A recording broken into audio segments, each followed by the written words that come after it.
আসসালামু আলাইকুম বন্ধুরা, কেমন আছেন? আশা করি ভালো আছেন। ক্যাটেল মার্কেট বাংলাদেশ ইউটিউব চ্যানেলের পক্ষ থেকে আমি আছি আপনাদের সাথে, জাহিদ হাসান হৃদয়। বন্ধুরা, চলে এসেছি বন্দর উপজেলার চিনারদি নামক গ্রামে। এই গ্রামে এসে দেখতে পেলাম এখানে প্রত্যেকটি বাসায় দুটি, একটি, তিনটি করে গরু লালন পালন করা হয়। তাই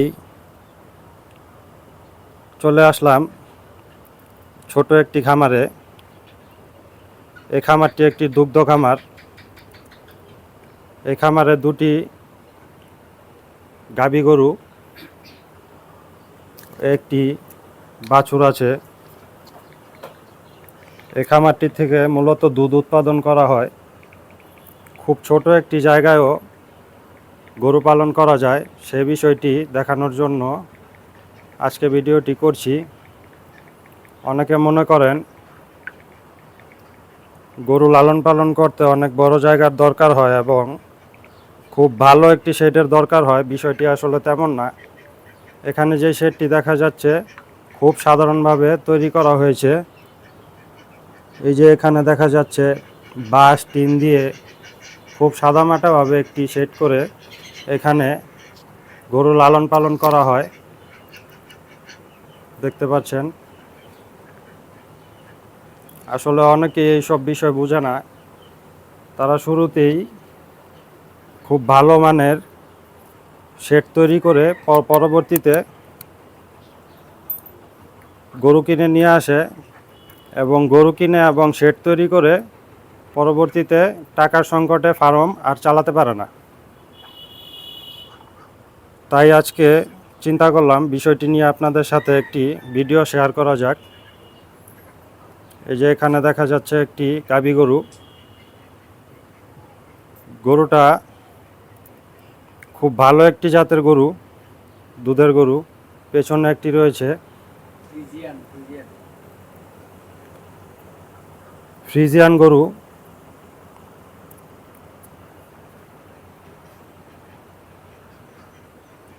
খুব ছোট একটি জায়গায় সাদামাটাভাবে এই গরুগুলো লালন পালন করা হয়।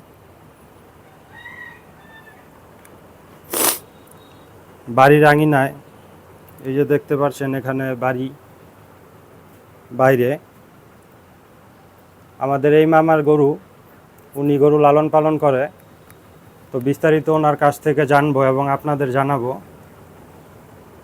চলুন কথা বলা যাক। আসসালামু আলাইকুম মামা। ওয়ালাইকুম সালাম। মামা, আপনার নাম কি? মোহাম্মদ ফালানুর। মোহাম্মদ ফালানুর। জি মামা, আপনি কত বছর যাবৎ গরু লালন পালনের সাথে জড়িত? আমি গরু লালন পালন 30 বছর। 30 বছর যাবৎ গরু লালন পালন করেন? আমার মায়েরা পাল্লে আইছে, বাপ মা পাল্লে আইছে, আমিও পালতাছি। ও, পারিবারিকভাবে গরু লালন পালন করা হতো আগে থেকে। আচ্ছা মামা, তাহলে আপনার তো অনেক অভিজ্ঞতা, আপনাকে কিছু প্রশ্ন জিজ্ঞেস করি। হ্যাঁ বলেন। জি মামা, আপনি এই যে গরুগুলি লালন পালন করেন, এই যে সামনে একটা গাভী দেখা যাচ্ছে, পিছনে একটা গাভী দেখা যাচ্ছে, এগুলা কি জাতের গাভী? পিছনেরটা হইলো তোমার গান ফিজিয়ান। পিছনেরটা ফ্রিজিয়ান ফিজিয়ান, গাভী। ওইটা ফিজিয়ান। আর আর এই যে সামনে বড় গাভীটা? অস্ট্রেলিয়ার বড় বড় জাতের অস্ট্রেলিয়া গরু এটা। অস্টাল জাতের গরু। হ্যাঁ, অস্ট্রেলিয়া বড়। এই বাছুরটা কোন গাভী? বাছুরটা হইলো এটার মায়েরা বেচে লাইছে, এটার মায় নাই। ও, এটা যেই গাভীর বাছুরা ছিল ওই গাভী বিক্রি করে ফেলছেন না? মায় নাই। আচ্ছা মামা, আপনার কি এই দুনোটা গাভী দুধ দিতেছে এখনো? দুধটা দুধ দিতেছে। ওই যে পিছনের ফ্রিজিয়ান গাভীটা থেকে কয় লিটার দুধ পাওয়া যায়? এটা মানে তো বিয়াইছে পরে মনে করো 1.5 বছর হয়ে গেছে গা। জি। এখন দুধ হইতেছে 2 বেলায় মিললা 10-12 কেজি আয়। 2 বেলায় 2 বেলায় 10-12 কেজি দুধ আরো বেশি আসে। আয়, আরো বেশি আয়।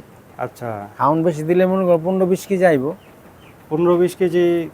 এগুলার কি কাঁচা ঘাস বেশি দেন? কাঁচা ঘাস, তারপর আবার এই যে ভুট্টার ফাঁকি, খুদ খুদ খাওয়ালে কি কোনো সমস্যা হয়? না, গরুর কোনো সমস্যা গ্যাস ট্যাস? না না। আর এই যে সামনে যে বড় গাভীটা দেখতাছি, এই যে বসে রইছে, হ্যাঁ, যদি প্রথমকালে বিয়ালে হ্যাঁ 20 কেজি দুধ হয়। আচ্ছা, যখন বিয়ে হয় তখন 20 কেজি আসে, 20 কেজি হয়। পরে পরে ইয়া আস্তে আস্তে কমে। আস্তে আস্তে কমে। আচ্ছা মামা, এই যে এই গরুগুলা, এগুলো যেহেতু জীবিত জিনিস, এগুলো তো কম বেশি হালকা পাতলা রোগবালাই হয়। হয় কি ধরনের রোগবালাই বেশি অনেক হয়? সময় ঠান্ডা লাগে, অনেক সময় ওই যে জড়ায় শরীর, আবার খুরা রোগ হয়। আচ্ছা, এই ধরেন এই খুরা রোগ হইলে কি ধরনের চিকিৎসা দেওয়া হয় এই গরুগুলার? খুরা রোগ হলে মনে করো অ্যান্টিবায়োটিক খাওয়ানো লাগে। আচ্ছা, আর এমনি জ্বর আসলে? জ্বর আসলে ফার্স্ট বেড খাওয়াই দেই। ফার্স্ট বেড খাওয়াইলে জ্বর কমে যায়? জ্বর কমে যায়। আচ্ছা এইসব গাভী গরুরে আসলে ঘাসটা কি বেশি দেওয়া লাগে নাকি দানাদার খাদ্যটা বেশি দেওয়া লাগে? দানাদার খাওয়ান তো লাভ, ঘাস তো খাওয়ান লাগে আমাপা। গরু তো গরুই মনে করো, গরুর ঘাস খাওয়ান লাগে, ঘাসও দেওয়ান লাগে। তারপর দানাদার দানাদার খাওয়ান না খাওয়াইলে দুধ বেশি হইব না। এটা আলগা দানাদার খাওয়ানো লাগবে। ও আচ্ছা। আর এই যে মামা, অনেকে বেকারত্ব জীবন কাটাইতেছে, অনেকে চায় এই গাভী গরুর ছোট একটা ফার্ম করতে, ফার্ম করে তাদের বেকারত্ব দূর করার জন্য। আসলে তারা দেখা কিভাবে বুঝবো যে একটা এই গাভীটা জাত ভালো, দুধ ভালো দিবে? কি কি ধরনের মানে এই সিমটম দেখলে ওনারা বুঝতে পারবে যে যারা গরু এই পালবো, গরুটা পাললে লাভবান হবে? যারা গরু পালে হেরা বুঝতে পারবো যে গরুটা কতটুকু দুধ দেয়। আচ্ছা, সবাই গরু চিনবো না। এটা চিনার উপায়টা কেমন মামা? চিনার উপায়টা হলো কি, মনে করো গরুর চামড়া পাতলা হইতে হইব, আচ্ছা আর গরু আগা পাশা লম্বা হইতে হইব, গরু বড় হইতে হইব। আবার আচ্ছা। ছোট গরু ওই গরুটা মনে করো ওইটা হ্যাঁ, ওই যে পিছনের গরুটা ওইটা মনে করো 8 এই যে মণ দুধ দেয়, 20 কেজি দুধ হয়। 20 কেজি দুধ হয় না? হ্যাঁ, আচ্ছা গরু ছোট কিন্তু দুধ হয় বেশি। আচ্ছা, বাহ্যিক বিভিন্ন দিক দেখা চামড়া পাতলা, গরুর বডি বড়, এরকম বিভিন্ন বাহ্যিক দিক দেখা তারপর বুঝতে হইব যে এই গরুগুলা দুধ বেশি দেয়। হ্যাঁ হ্যাঁ, আচ্ছা মামা, আরেকটা জিনিস আপনারা জিজ্ঞেস করি। বলো। অনেকে খামার করে, খুব সুন্দর ঘর করে, খুব হাইফাই ঘর করে, কিন্তু আপনার ঘরটা আমরা দেখতে পারতেছি এই যে খুবই সাদামাটা ভাবে তৈরি করছেন, এই টিন বাঁশ এইসব দিয়া, তারপরও সুন্দর খামার চলতেছে। আসলে এই বিষয়টা আমাদের একটু বুঝায় বলেন তো। গড় মনে করো যে গরু গড়, এই যে গড়টা দেখতেছো না, আমি এই ঘরেই মনে করো যে 10-12 বছর হয়ে গেছে এই ঘর। আগে আমার ওই পাকা ঘর ছিল, পাকা ঘরের মধ্যে গরু ফুইতে নিলে আডুর মধ্যে আডু ছিলে জায়গা। আচ্ছা তো এর মধ্যে আবার কার্পেট বিছাই দেওয়ান লাগে। আচ্ছা কার্পেট বিছাইলে আডু ছিলে না আর কি। তো গড় সুন্দর হলে গরু ভালো থাকে, সমস্যা হয় না। আচ্ছা আমার এই যে জায়গা কমন লেগেই মানে আমি গড়টা তুলতে পারতাছি না, পরে আমি গড়টা এটা পরে পাকা করব। আচ্ছা মামা, আমাদের বাংলাদেশে তো বেকারত্ব সমস্যা অনেক বেশি। তো কেউ যদি আসলে এই বিভিন্ন চাকরি বাকরির পেছনে দৌড়াদৌড়ি না করে, যদি কেউ চিন্তা করে যে না আমি এই 2-4টা ভালো জাতের গাভী বুঝা শুনা পালমু, তো এখান থেকে কি আসলে একজন মানুষের জীবিকা নির্বাহ করা সম্ভব? সম্ভব। এই যে মনে করো এই যে আমি 2টা গরু দিয়া আমার 5 জন, আমার ঘরের ফ্যামিলি 5 জন আছি, আমার সংসার চলে। এবং কিস্তি টানতে আসছি, লোন তুলছিলাম ব্যাংকের থেকে। ব্যাংকের লোন মনে করো যে 45,000 লোন টানতেছি আচ্ছা প্রতি মাসে। আচ্ছা 45,000 লোন টানতেছি। আবার আমার সংসারিক খরচ আছে না, এটি করতেছি। তারপর আবার গরুরও তো খাওয়ানো লাগে, হ্যাঁ খাওয়াইতেছি। আমার আচ্ছা, সংসার চলতেছে সুন্দরভাবে চলা চলতেছে। সম্ভব।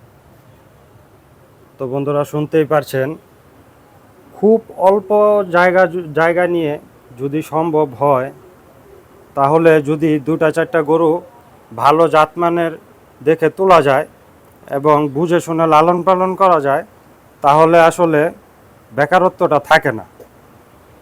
আর অনেকেই শেডের পেছনে অনেক টাকা খরচ করে ফেলেন।